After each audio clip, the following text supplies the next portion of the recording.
ये कहानी आजमगढ़ राज्य की है, जहाँ पर दो सहेलियाँ अन्वी और तान्या रहते थे। तान्या का इस दुनिया में कोई नहीं था, सिर्फ एक बीमार पिता थे मनोहर, जबकि अन्वी एक अमीर घर से थी।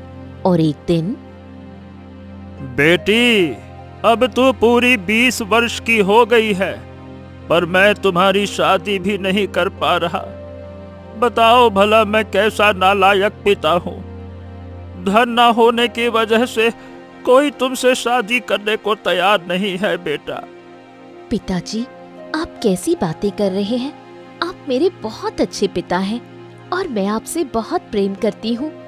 आप चिंता मत करिए, मुझे शादी की चिंता नहीं है। तभी अन्वी वहाँ आती है। काका, आप भी ना, मैं हूँ ना। तान्या अकेली कहाँ है? हम दोनों की दोस्ती हमेशा रहेगी और मैं तान्या को कभी अकेला नहीं छोड़ूंगी। एक तुम्हारा ही तो साथ है बेटी। तुम्हारे साथ मेरी बेटी रहती है तो ऐसा लगता है कि तुम दोनों सगी बहनें हो। हाँ काका, मैं भी तान्या से अपनी बहन की तरह प्रेम करती हूँ। उसे कभी अकेला नहीं छोड़ूंगी। वैसे तुम अभी कहाँ जा रही हो बेटा? आज मैं और तान्या जंगल की सैर को जाएंगे। सुना है वहाँ रंग बिरंगे पक्षी हैं, बस वही देखने जाएंगे। चलो तान्या, तुम भी साथ चलो, हम दोनों साथ में देखेंगे। पर मुझे तो मुखिया के पास काम पर जाना था। काम नहीं करूंगी तो घर कैसे चलेगा? अरे बेटी, चली जा। तुम्हारी दोस्त इतनी प्यार से कहने आई है, चली जा चली जा। वहां से आने के बाद मुखिया के यहाँ काम पर चली जाना। और मैं भी तो जा रहा हूँ काम पर, तू चिंता ना कर, है ना? अब चलो चलते हैं, देर हो रही है। अन्वी और तान्या वहां से निकल पड़ती हैं और चलते चलते घने जंगलों से होते हुए जा रही होती हैं। हम इस ओर कहाँ जा रहे हैं? ये तो बहुत ही घना जंगल है और मैंने सुना है यहाँ बहुत ही खतरनाक जंगली जानवर भी होते हैं। चलो हम वापस चलते हैं। अरे नहीं नहीं, ये मेरे खुद के पिता का जंगल है। उन्होंने बताया है कि यहाँ कुछ रंग बिरंगे खूबसूरत पक्षी हैं। ठीक है। फिर थोड़ी ही देर में दोनों रंग बिरंगे पक्षियों के बीच पहुंच गईं। ये तो बहुत ही सुंदर जगह है। पक्षियों ने इसे और सुंदर बना दिया है। क्यों नहीं, आखिर मेरे पिताजी ने इतनी मेहनत जो की है। यहाँ ऐसे खुशबूदार पौधे लगाए हैं जिनको सूंघकर ये सब यहाँ आ जाते हैं। इतने में ही तालाब के किनारे से एक आवाज आई। बचाओ! बचाओ! कोई मेरी रक्षा करो! बचाओ! अन्वी, लगता है कोई खतरे में है। हमें उसकी मदद करनी चाहिए। तू जा, तू मदद कर दे, मैं तब तक और देखती हूँ। मुझे तो बहुत मजा आ रहा है। नहीं, उसकी जान खतरे में लग रही है। मुझे जाना चाहिए, मैं जाती हूँ। ठीक है, तुझे जाना है तो जा, पर मैं नहीं जाने वाली। तान्या वहां से निकल पड़ती है और तालाब के किनारे जाती है, जहाँ एक सुंदर युवक घायल अवस्था में बैठा था। तुम ठीक तो हो ना? और ये क्या, तुम्हारे पैरों में इतने जख्म कैसे? ये क्या हो गया है तुम्हें? मैं अपने दोस्तों के साथ जंगल जा रहा था। अचानक एक भालू ने मेरा पीछा किया, जिस वजह से मैं इस तालाब के किनारे पर आ गया और भालू ने मुझे घायल कर दिया। मेरी मदद कर दो, मुझे कुछ औषधि के पत्ते लगा दो, ताकि ठीक होकर मैं अपने घर जा सकूं। रे रे रे रे रे रे। हाँ, क्यों नहीं, मुझे कुछ औषधि पत्तों का ज्ञान है जो इसी जंगल में मिलते हैं। मैं अभी वो औषधि पत्ते लेकर आती हूँ।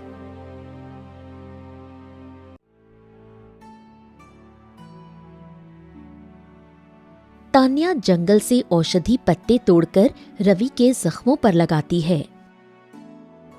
हाँ, तुमने तो बहुत ही अच्छा औषधि के पत्ते लगाए हैं।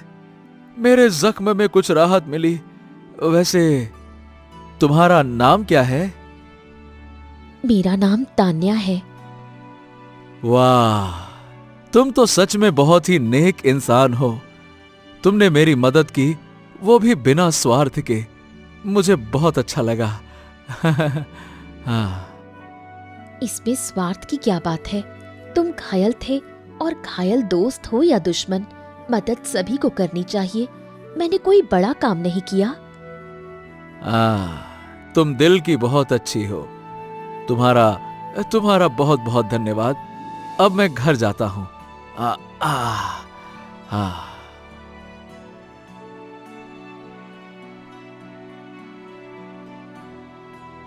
रवि चला जाता है। ये कितना सुंदर था, इतना सुंदर व्यक्ति मैंने अपने जीवन में कभी नहीं देखा।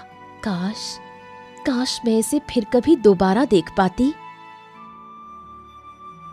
तान्या वापस उस खूबसूरत जंगल में आती है, पर अन्वी वहां नहीं थी।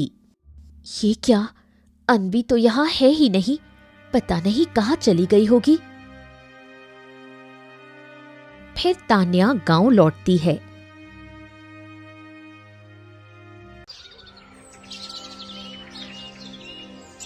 और अगली सुबह होते ही अन्वी आती है। तान्या कहाँ चली गई थी? कल मैं कितनी देर इंतजार करके वापस घर लौट आई। चलो आज हम जंगल घूमने के लिए चलते हैं। पर मुझे मुखिया के यहाँ काम करने जाना है, वो आज गुस्सा करेगा। चिंता मत करो, मेरे पिताजी इस गांव के जमींदार हैं। मैं अपने पिताजी से कहकर मुखिया को डांट खिला दूंगी। अब चलो। दोनों फिर जंगल चले जाते हैं। तभी रवि आता है और तान्या से मिलता है। तभी अन्वी रवि को देखकर उसमें खो जाती है। अरे ये कितना सुंदर है, मानो एक पल में मैं इसे अपना दिल दे बैठी। बस पिताजी को बोलकर इससे ही शादी करूंगी। समय बीतता है। रवि और तान्या तालाब के पास मिलते रहते हैं। अब तान्या अकेले रवि से मिलने जाने लगी। वहीं अन्वी भी अपने पिता से शादी की बात कर लेती है, इस बात से अनजान कि रवि और तान्या एक दूसरे के प्रेम में डूब चुके हैं। सही कहती हो। अच्छा तान्या, मैं तुम्हें करीबन 20 दिनों से जानता हूं और सही बताऊं, तुम ना मुझे बहुत पसंद हो। मैं तुमसे सच्चा प्रेम करने लगा हूं। ये बताओ, क्या तुम मुझसे विवाह करोगी? ये तुम क्या कह रहे हो? नहीं, मैं तुमसे विवाह नहीं कर सकती हूँ। मेरे पिताजी बीमार हैं और उनकी जिम्मेदारी मेरे ऊपर है। मैं तुम्हारे पिताजी का बहुत अच्छे से ध्यान रखूंगा। अरे बिल्कुल अपने पिताजी की तरह। हाँ, और मैं उन्हें अपने साथ ले जाऊंगा ना। क्यों चिंता करती हो? फिर तो ठीक है, मैं अपने पिताजी से इस बारे में बात करूंगी। वहीं पेड़ के पीछे से अन्वी ये सब सुन लेती है। अच्छा, तो ये महारानी इससे छुप छुप कर मिल रही है। नहीं नहीं नहीं, मेरी ही सहेली मेरे प्रेम को मुझसे छीने, ये मुझे हरगिज मंजूर नहीं। मुझे किसी भी कीमत पर रवि को हासिल करना है और वो किसी भी कीमत पर मेरा ही पति बनेगा, तान्या का नहीं। मैं उसको कभी तान्या का नहीं होने दूंगी। अन्वी गुस्से में जंगल में एक कुटिया में जाती है जहां एक अघोरी बैठा था। आओ आओ आओ आओ आओ बेटी, बताओ कैसे आना हुआ? सब ठीक तो है ना? गुरुदेव, आप तो जानते हैं मैं आपकी कही हर बात मानती हूँ, पर इस बार मुझे आपकी मदद की सख्त जरूरत है। तुम्हारे पिताजी मेरे बहुत अच्छे दोस्त थे। तुम मेरी बेटी जैसी हो। बताओ। मेरी एक दोस्त है तान्या, वो एक लड़के से प्रेम करती है, जबकि मैं भी उसी लड़के से प्रेम करती हूँ। मैं उसे पाना चाहती हूँ। किसी भी कीमत पर मुझे अपनी दोस्त तान्या को अपने रास्ते से हटाना होगा। ये तो चुटकियों का काम है। मैं अभी उसे जान से मार देता हूँ। रुक जाओ। नहीं नहीं, वो मेरी बहुत अच्छी दोस्त है। मैं उसे मारना नहीं चाहती, बस उसे ऐसी जगह रखना चाहती हूँ जहाँ उसे कोई ढूंढ ना सके। हाँ ठीक है, ये तो मेरे चुटकियों का खेल है। रुको। फिर अघोरी अपनी झोली से भभूत निकालकर अन्वी को दे देता है। बगड़बम बगड़बम बगड़बम बगड़बम। ओम। ये लो बेटा, ये भभूत ले जाकर अपनी सहेली पर डाल देना। फिर वो एक नीली चिड़िया बनकर काली पहाड़ी की गुफा में कैद हो जाएगी और बस कभी भी कोई उसे ढूंढ ही नहीं पाएगा। आपका बहुत बहुत धन्यवाद। अन्वी भभूत लेकर वहां से निकल पड़ती है।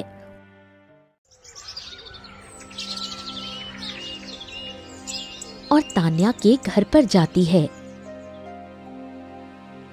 अन्वी, तुम यहाँ, वो भी इतनी सुबह? तान्या, तुम चलो ना एक जगह, मुझे तुम्हें कुछ दिखाना है। ठीक है, चलो चलते हैं। अन्वी तान्या को लेकर घने जंगलों में पहुंचती है और उसे जोर से धक्का दे देती है, जिससे वो जमीन पर गिर जाती है। ये तुमने क्या किया अन्वी? मैंने तुम्हें कितनी बार कहा है कि मेरे रास्ते से हट जाओ, वरना तुम्हें इसकी भारी कीमत चुकानी होगी। ये तुम कैसी बातें कर रही हो? हम तो इतनी अच्छी सहेलियां हैं, फिर इतनी नफरत क्यों? क्योंकि तुम मेरे प्यार के बीच में आ रही हो और तुम्हें कभी भी मैं अपना प्यार हासिल नहीं करने दूंगी। वो सिर्फ मेरा है और मेरा ही रहेगा। अन्वी भभूत निकालती है और तान्या पर छिड़क देती है। तभी तेज रोशनी फैलती है और तान्या एक नीली चिड़िया में बदल जाती है। अब जब तक काली गुफा में कैद रहोगी, तब तक मैं रवि को अपने प्रेम जाल में फंसाकर उससे विवाह कर लूंगी। इतना कहकर अन्वी जोर जोर से हंसने लगी और ऐसे ही 2 दिन बीत गए।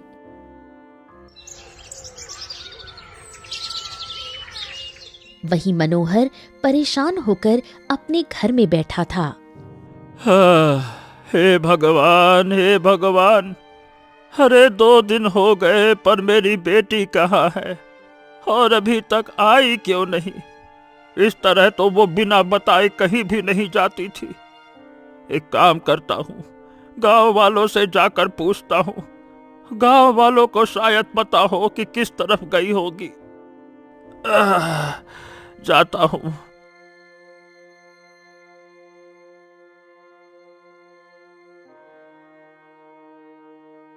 मनोहर एक गांव वाले के पास जाता है। भाई साहब, क्या आपने मेरी बेटी को देखा है क्या? वो 2 दिन से कहाँ गई है पता नहीं चल रहा। अभी तक वो घर वापस नहीं आई है। पता नहीं क्या हो गया है। डर लग रहा है कहीं उसके साथ कुछ गलत ना हो गया हो। मनोहर, ये तुम्हारी बेटी आए दिन मुखिया के यहाँ काम करती थी और तू तो बीमार है और घर पर पड़ा रहता था। हाँ, हो सकता है कि कहीं भाग गई होगी किसी लड़के के साथ, और क्या? नहीं नहीं नहीं नहीं, भगवान के लिए ऐसा मत कहो। मेरी बेटी कहीं नहीं भाग सकती, उसे कुछ नहीं होगा। उसे कुछ हो गया होगा, इसी वजह से वो नहीं आ रही है। हाँ, जवान बेटी घर से गायब रहे ये कोई छोटी मोटी बात थोड़ी ना है। तुम्हारी बेटी थक गई होगी तुम जैसे बीमार की सेवा करते करते, इसीलिए किसी लड़के के साथ भाग गई होगी। हाँ। चलो भाई, चलो चलो। फिर सभी गांव वाले हंसने लगते हैं और मनोहर का मजाक उड़ाने लगते हैं। मनोहर रोते हुए वहां से वापस अपने घर चला आता है और फूट फूट कर रोने लगता है। हे भगवान, ये क्या हो गया? मेरी बेटी कहाँ चली गई? गांव वाले सब उसके ऊपर क्या क्या कलंक लगा रहे हैं।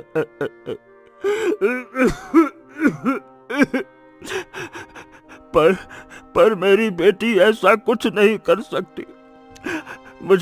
मुझे अपनी बेटी पर पूरा भरोसा है।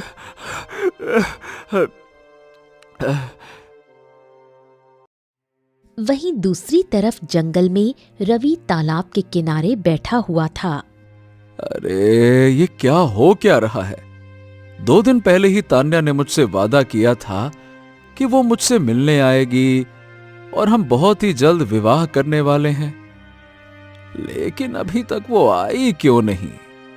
पता नहीं क्या हो गया है। मेरा तो मन घबरा रहा है, कहीं खतरे में तो नहीं है। मुझे उसे जाकर ढूंढना होगा। उसने बताया था कि वो गांव में रहती है और उसके पिता का नाम मनोहर है। मुझे उनके पास ही जाना होगा। हाँ, ये सही रहेगा। रवि वहां से निकल पड़ता है और चलते चलते गांव में आ जाता है। यहाँ तान्या का घर कौन सा होगा? किसी से पूछना ही पड़ेगा, ऐसे तो पता नहीं चलने वाला। रवि एक गांव वाले के पास जाता है। काका नमस्ते। काका, आप तान्या का घर जानते हैं? वो कौन सा घर है? अरे तुम्हें तान्या से क्या काम है? और कौन हो तुम तान्या के बारे में पूछने वाले? क्या लगते हो उसके, बताओ। काका, मैं उसका दोस्त हूँ।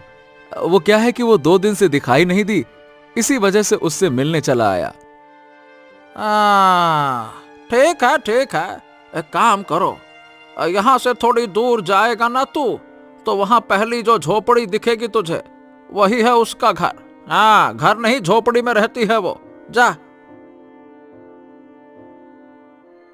गांव वाला आगे बढ़ जाता है और मन में कहता है, अच्छा तो ये चक्कर है। अब तान्या को ढूंढने लड़का घर तक आने लगा है।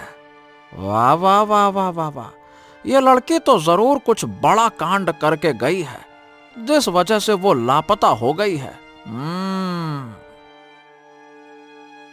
रवि जैसे ही घर पहुंचता है तभी मनोहर फूट फूट कर रो रहा होता है।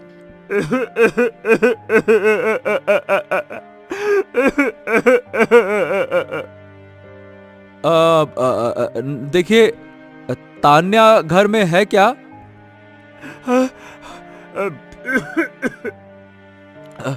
अरे कौन हो बेटा, और तान्या को क्यों खोज रहे हो? देखिए नमस्ते, मैं तान्या का बहुत अच्छा दोस्त हूं और उसे 2 दिनों से देखा नहीं है, इसी वजह से परेशान हो गया। क्या वो घर पर है और ठीक तो है ना काका? अरे क्या बताओ, मेरी बेटी 2 दिन से लापता है। मैंने सब जगह ढूंढ लिया, परेशान हो गया हूँ। पर मेरी बेटी कहीं नहीं मिल रही, पता नहीं कहाँ और किस हालत में होगी, समझ नहीं आता। क्या बात कर रहे हैं? ऐसा कैसे हो सकता है? वो तो बिना बताए कभी कहीं नहीं जाती थी और 2 दिन हो गए। मैं भी टूट चुका हूँ बेटा, मैं चाहकर भी अपनी बेटी को ढूंढ नहीं पा रहा हूँ। मेरे तो अरे रे रे रे रे रे रे रे, मेरे तो घुटने में तकलीफ है और मैं ज्यादा देर तक चल भी नहीं पा रहा हूँ। बेटा, तुम मेरे लिए जाकर मेरी बेटी को ढूंढ कर ला दो, पता नहीं कहाँ चली गई। हाँ हाँ हाँ हाँ काका, मैं वादा करता हूँ कि मैं आपकी बेटी को सही सलामत वापस लेकर आऊंगा, चिंता मत करिए। ठीक है। रवि वहां से निकल पड़ता है और ऐसे ही कई दिन बीत जाते हैं। रवि सब जगह तलाश करता है पर तान्या का कोई पता नहीं चलता। तब वो उदास होकर तालाब के किनारे बैठता है। उसी वक्त वहाँ पर अनबी आ जाती है। यही सही मौका है, अब मुझे इसे अपने दिल की बात कह देनी चाहिए। अनबी रवि के पास आती है। तुम बहुत उदास हो, मैं जानती हूँ। तुम मेरी दोस्त से बहुत प्रेम करते थे। हाँ, और मैं उसे पाताल लोक से भी ढूंढ निकालूंगा। वो तो गरीब है, उसके पास कुछ नहीं। तुम मुझसे प्रेम कर लो। मैं जमींदार की बेटी हूँ, तुम्हें ढेर सारा धन भी मिलेगा और किसी चीज की कमी भी नहीं होगी। क्या बात कर रही हो तुम? नहीं नहीं नहीं नहीं नहीं नहीं, मैं उससे सच्चा प्रेम करता हूं और मैं अपने प्रेम का सौदा किसी धन के लालच में नहीं कर सकता। चली जाओ यहां से तुम, मुझे तुमसे कोई बात नहीं करनी। मैं तान्या से बहुत प्रेम करता हूं और मैं उसी से विवाह करूंगा। बस जाओ तुम यहां से। वो किसी और के साथ भाग गई है, वो तुम्हें कभी नहीं मिलेगी। मुझे अपने प्यार पर पूरा भरोसा है अनवी, वो मुझे छोड़कर कहीं नहीं जा सकती। वो मेरे पास जरूर आएगी, जरूर आएगी। रवि वहां से निकल जाता है। तुम कितनी भी कोशिश कर लो, लेकिन तुम उसे कभी नहीं ढूंढ पाओगे और हर हाल में तुम्हें मेरे पास ही आना होगा। ऐसे ही कई दिन बीत गए।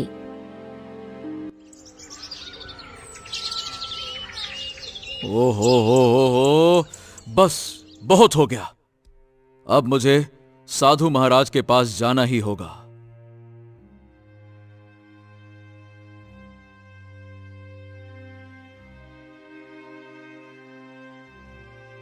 फिर रवि चलते चलते एक कुटिया में पहुंचा, जहां साधु महाराज तपस्या कर रहे थे। रवि जाकर साधु के पैर पकड़ लेता है। साधु महाराज, साधु महाराज, साधु महाराज, बहुत परेशान हूं साधु महाराज। मेरी प्रेमिका तान्या कहाँ है? मैं उसे कई दिनों से ढूंढ ढूंढ कर परेशान हो चुका हूं। पता नहीं वो धरती में चली गई या पाताल में, पता नहीं चल रहा है। उसके पिता भी बहुत परेशान है और गांव वाले उसके ऊपर पता नहीं कैसे कैसे लांछन लगा रहे हैं। साधु महाराज, कोई तो उपाय बताइए, कहाँ मिलेगी? मैं बहुत परेशान हो गया हूं उसके बिना, कुछ तो बताइए। हरिओम हरिओम हरिओम। उठो बच्चा, तुम्हें नहीं पता वो बहुत बड़ी मुसीबत में है और तुम वहां कभी अकेले नहीं जा सकते।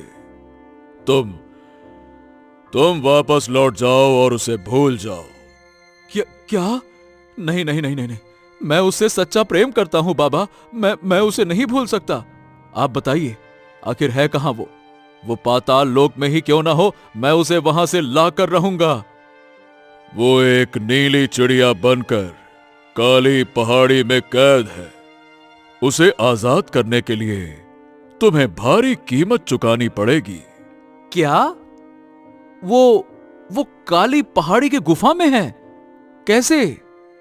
हाँ, वो वहीं पे कैद है।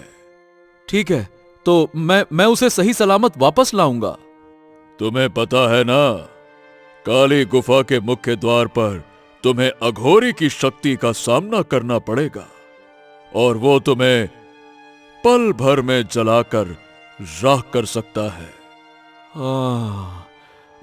साधु महाराज, फिर कोई तो उपाय बताइए ना, जिससे मैं अपनी तान्या को सही सलामत वहां से वापस ला सकूं। देखो, रात के पहले पहर में तुम गुफा में चले जाना। उस वक्त अघोरी की शक्ति थोड़ा कम हो जाती है। वो नहीं जान पाएगा कि तुम काली गुफा में कदम रख चुके हो। और महाराज, फिर मैं अपनी तान्या को इंसानी रूप में कैसे ला सकता हूं?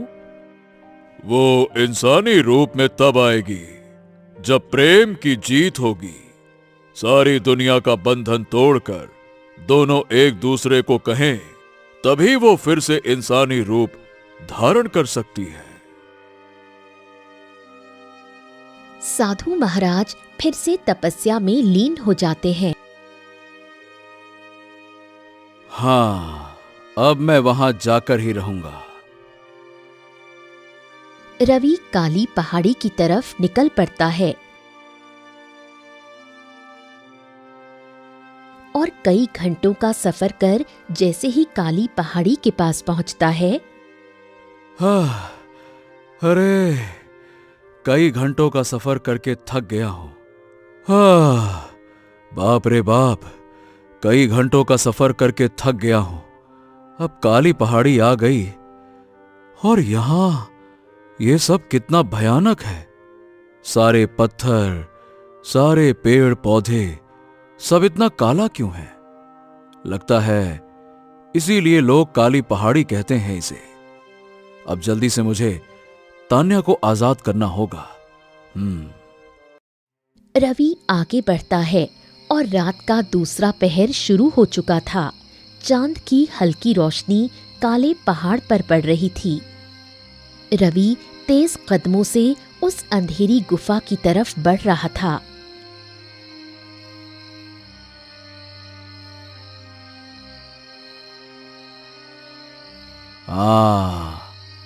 यही सही वक्त है।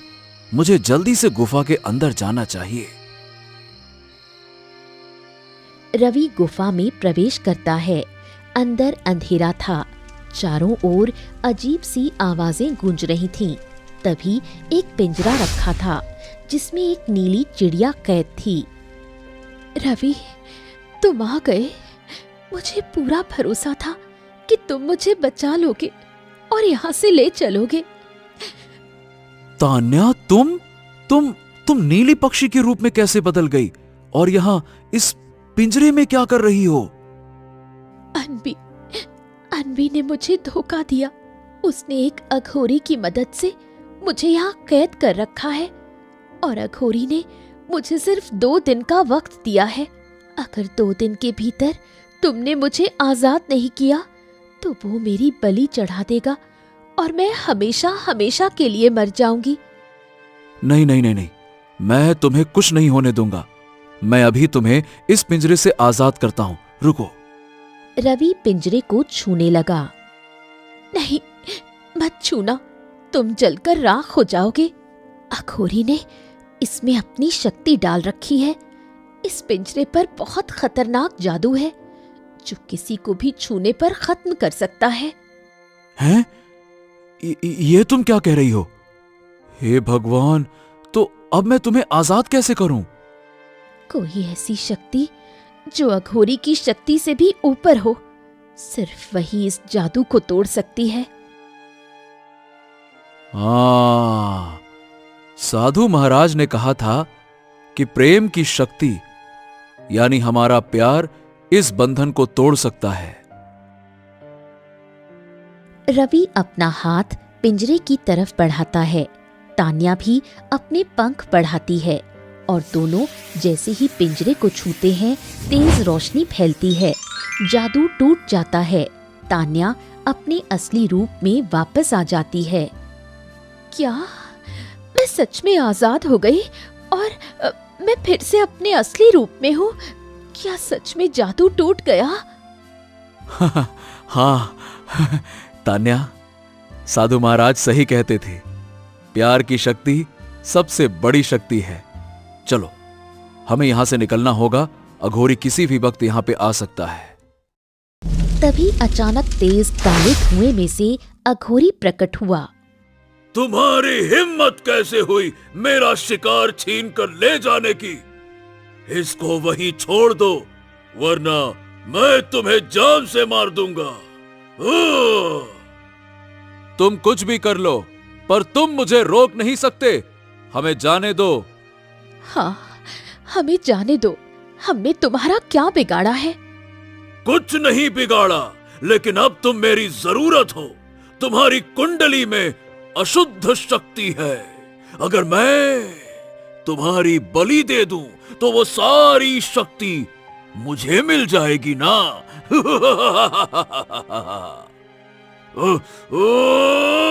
अघोरी हमला करने ही वाला था रवि एक बड़ा घंटा उठाकर उसके सिर पर मारता है, जिससे अघोरी बेहोश होकर गिर जाता है। तान्या, जल्दी से चलो, अघोरी बेहोश हो गया है, हमें यहाँ से निकलना होगा, चलो।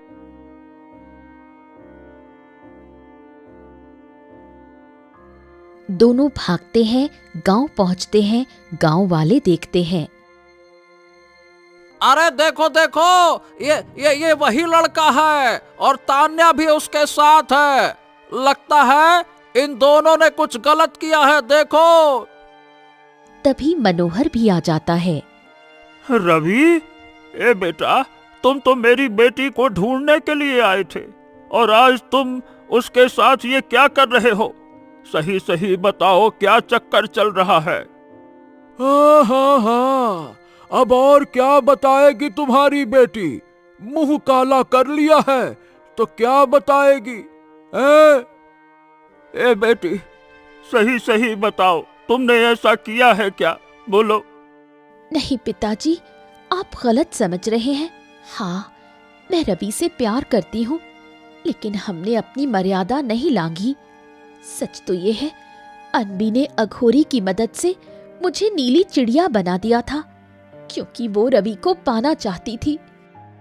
अरे, पर वो ऐसा कैसे कर सकती है? हाँ चाचा, उसने ही ऐसा किया है। चलो, हम सब जमींदार के पास चलते हैं, चलो। सभी जमींदार के घर पहुंचे। क्या बात है, सब ठीक तो है ना? जमींदार साहब, आपकी बेटी अनवी और मेरी बेटी बचपन की सहेलियां थी, लेकिन दोस्ती दुश्मनी में बदल गई। अनवी ने अघोरी से जादू करवाकर मेरी बेटी को चिड़िया बना दिया था। ये क्या बात कर रहे हो? मेरी बेटी ऐसा हरगिज नहीं कर सकती, झूठ बोल रहे हो तुम लोग। अनवी बाहर आई। ये कैसे हो सकता है? तुम इंसान कैसे बन गई? बेटी, क्या तुमने सच में तान्या को चिड़िया में बदल दिया था? हाँ, क्योंकि मैं रवि से प्यार करती हूँ और मैं उसे पाना चाहती थी। ओहो, अनवी अनवी अनवी, मैं तुमसे प्यार नहीं करता, मैं तान्या से प्यार करता हूँ और मैं उसके साथ ही अपनी जिंदगी बिताना चाहता हूँ। ये बात तुम समझती क्यों नहीं हो? उससे पहले तुम्हें मेरी बात समझनी होगी। मेरी बेटी ने कहा कि वो तुम्हें पसंद करती है, मतलब करती है, और रवि, तुम्हें हमारी बेटी से शादी करनी होगी, वरना इतने कोड़े मारेंगे, इतने कोड़े मारेंगे ना कि कुड़ कुड़ के मरोगे तुम। समझ गए? मैंने सोचा था कि आप अपनी बेटी का सच जानकर उसे सही रास्ता दिखाएंगे, पर अब लगता है कि आपको मेरा परिचय देना ही पड़ेगा। अच्छा?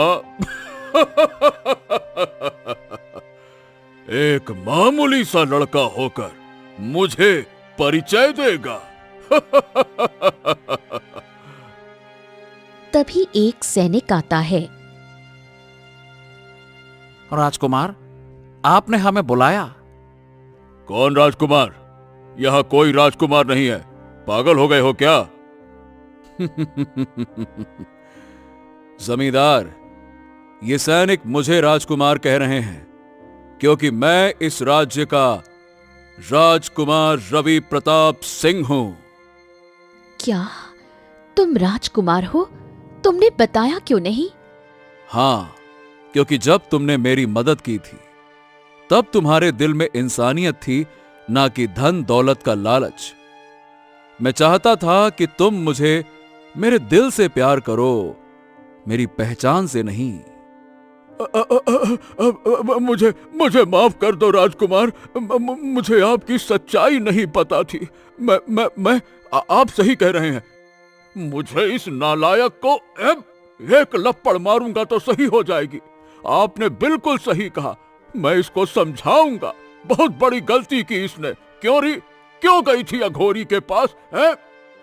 नहीं, तुम राजकुमार नहीं हो सकते। ये नहीं हो सकता। एक गरीब लड़की इस राज्य की महारानी नहीं बन सकती है। मैं ऐसा कभी नहीं होने दूंगी। अरे अब तो चुप हो जा। एक शब्द मुंह से निकाली तो बहुत मारूंगा मैं। चुप हो जा, नालायक कहीं की। बस बहुत हो गई तुम्हारी बातें। सब लोग ध्यान से सुनो। आज मैं घोषणा करता हूं कि मैं तान्या से कल राजमहल में धूमधाम से विवाह करूंगा और आप सब आशीर्वाद देने के लिए जरूर आइएगा।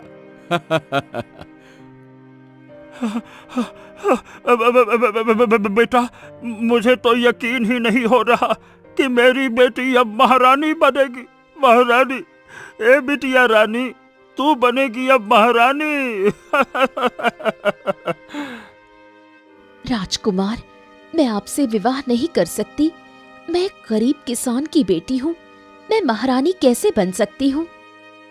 महारानी बनने के लिए खून नहीं, कर्म चाहिए, और तुम्हारे कर्म सबसे सुंदर हैं। चलो, कल हमारा विवाह है। चलो तान्या, आओ। पर मेरे पिताजी, मैं अपने पिताजी को इस तरह अकेला नहीं छोड़ सकती। जैसा मैंने वचन दिया था, आज से ये भी हमारे साथ राजमहल में रहेंगे। रवि, तान्या और मनोहर राजमहल चले जाते हैं। अगले दिन दोनों धूमधाम से विवाह करते हैं और खुशहाल जीवन बिताने लगते हैं।